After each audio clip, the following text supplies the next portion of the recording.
முதலமைச்சர் எதுவும் பேச மாட்டேங்கிறார்.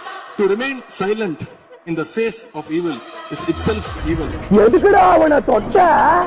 அவன் சுடு தண்ணியிலே கைய விடுவான், உன்னை சும்மாவா விடுவான்? மாண்புமிகு எதிர்கட்சி தலைவர் பேசும்போது நிறைய பேசினாங்க. அதுல ஒண்ணு மட்டும் நம்மள இன்டைரக்டா ஈவில் அப்படின்ற அந்த வார்த்தையை யூஸ் பண்ணாங்க. ஈவில்ஸ்னு டெவில்ஸ் பேசக்கூடாது.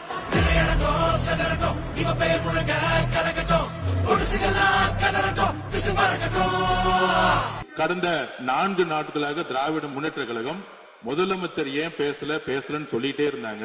இன்னைக்கு பேச ஆரம்பிச்ச உடனே